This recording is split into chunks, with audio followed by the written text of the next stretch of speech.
이번 결정으로 결국 피해가 일본에게 돌아갈 것이라는 우려가 일본 내에서도 제기되고 있는데 그런데도 일본 정부가 마치 브레이크가 고장난 것처럼 폭주하는 이유가 뭘까요? 그 속내를 정확하게 알 필요가 있겠죠. 향후 일본의 행보도 함께 전망해 보겠습니다. 도쿄 연결합니다. 이민영 특파원, 앞서 봤습니다만 일본은 이번 조치가 한국 책임이다 이렇게 주장하고 있습니다. 진짜 속내는 뭐라고 볼 수 있을까요? 네, 지금 제가 나와 있는 곳이 일본 국회 앞인데요. 여기 나온 이유가 있습니다.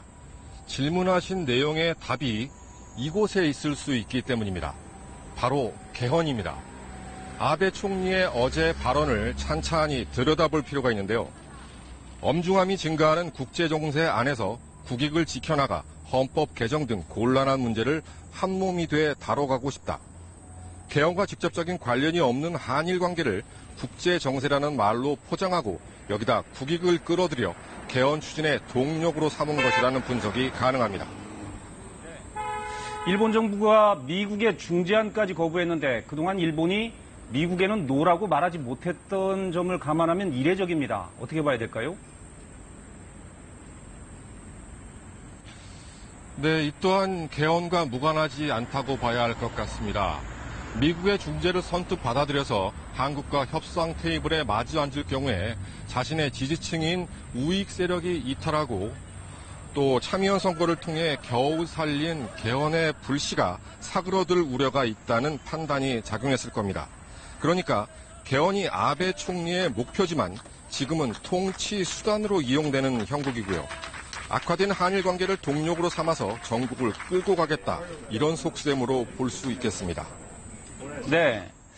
벌써 일본이 3차 보복에 나설 수 있다는 얘기가 나오고 있습니다. 앞으로 일본의 행보 예상해 볼 수 있을까요?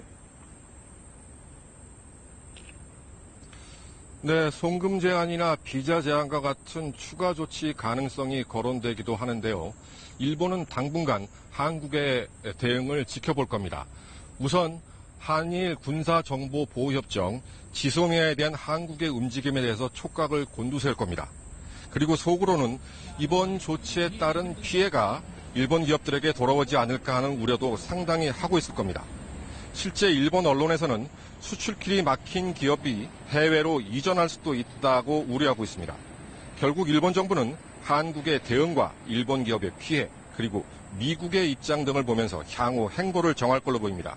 또 일본이 이번 조치를 하면서 내놓은 이유가 안보 문제이기 때문에 안보에 대한 이슈를 계속 제기하면서 한국에 대한 국제 신용도를 떨어뜨리려는 시도를 이어갈 것으로 전망됩니다.